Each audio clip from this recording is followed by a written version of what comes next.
प्यारे बच्चों, आप सब ठीक होंगे। आज संविधान दिवस के अवसर पे आप सभी को व समस्त प्रदेशवासियों व देशवासियों को हार्दिक मंगल कामनाएं। जय संविधान।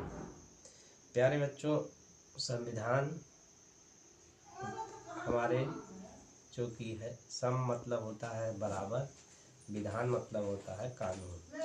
यह ऐसा विधान जो सभी लोगों को बराबर का अधिकार देता है। और उसी में एक किसी ने कहा है, कभी फुर्सत मिले तो पढ़ना मुझे, कभी फुर्सत मिले तो पढ़ना मुझे, मैं तुम्हारी मुश्किलों का मुकम्मल समाधान हूँ, मैं संविधान हूँ, मैं संविधान हूँ। आज प्यारे बच्चों, मैं आपसे पहले ये वादा किया था कि सामाजिक विज्ञान में मानचित्र के बाद आप लोगों को ऑब्जेक्टिव टाइप के जो क्वेश्चन आते हैं उसको मैं वीडियो के माध्यम से आप सबको बताने का प्रयास करूंगा।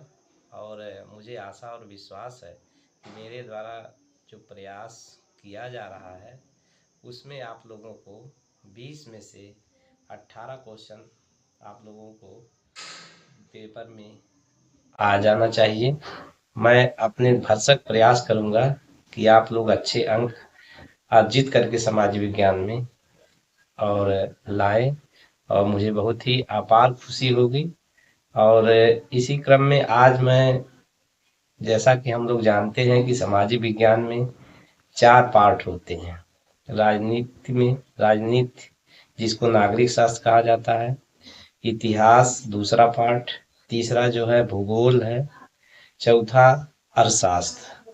प्यारे बच्चों, आज मैं जो ऑब्जेक्टिव टाइप का क्वेश्चन है वो इतिहास से यूरोप में राष्ट्रवाद का उदय व भारत में राष्ट्रवाद से प्रश्नों का आज मैं बताने जा रहा हूं।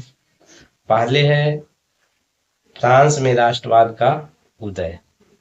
उसमें मैं ऑब्जेक्टिव टाइप का क्वेश्चन आप लोगों को बता रहा हूं।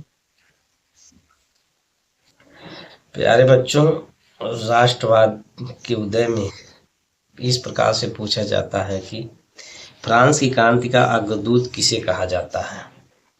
तो फ्रांस की क्रांति का अग्रदूत रूसों को कहा जाता है, और यह क्वेश्चन कई बार आया चुका है। तो रूसों का एक है सोशल कॉन्ट्रैक्ट थ्योरी, भी रूसों की है। ये भी पूछा जाता है कि सोशल कॉन्ट्रैक्ट थ्योरी किसकी है, तो ये है रूस। नेक्स्ट है फ्रांस की क्रांति कब हुई थी। ये क्वेश्चन बार बार होता है।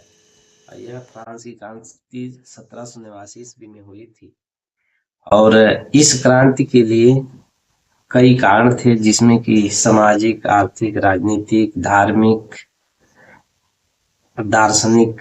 इसी प्रकार से ये जब विस्तृत उत्तरी के रूप में पूछा जाता है तो इस कारणों को आपको विस्तार से लिखना होगा। यहाँ ऑब्जेक्टिव टाइप का क्वेश्चन मैं बता रहा हूँ, तो इसलिए थोड़ा सा आप लोगों को नोट कराते चल रहा हूँ। तो नेक्स्ट क्वेश्चन आप लोगों को पूछा जाता है कि यंग इटली सोसाइटी की स्थापना किसने किया था। तो यंग इटली सोसाइटी की स्थापना जो है किसने किया था, तो इसका आप लोगों को मैं बता भी चुका हूँ कि मेजनी ने यंग इटली सोसाइटी की स्थापना किया था। और उसी क्रम में इटली का एकीकरण कौन किया था, तो इटली का एकीकरण जूसेफ गैरिबाल्डी ने किया था। फिर पुनर्जागरण युग का नेक्स्ट क्वेश्चन है, पुनर्जागरण युग का अभ्युदय किस देश में हुआ था। तो इसका उदय जो है इटली से हुआ था।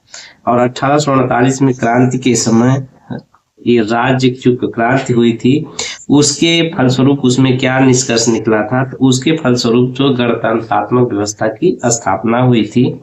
और जैसा कि गणतंत्रात्मक का अर्थ होता है कि जहाँ पे वैसा शासन जहाँ पे जनता द्वारा चुनी गई सरकार की स्थापना होती है और जनता द्वारा बनाया गया संविधान होता है और जनता द्वारा स्वयं का राज होता है, उसी को गणतंत्रात्मक व्यवस्था कहते हैं। नेक्स्ट क्वेश्चन है फ्रांस में गणतंत्रात्मक व्यवस्था कब लागू हुई थी। तो तो ये फ्रांस में गणतंत्र की घोषणा जो हुई थी, ये जो 1848 में हुई थी।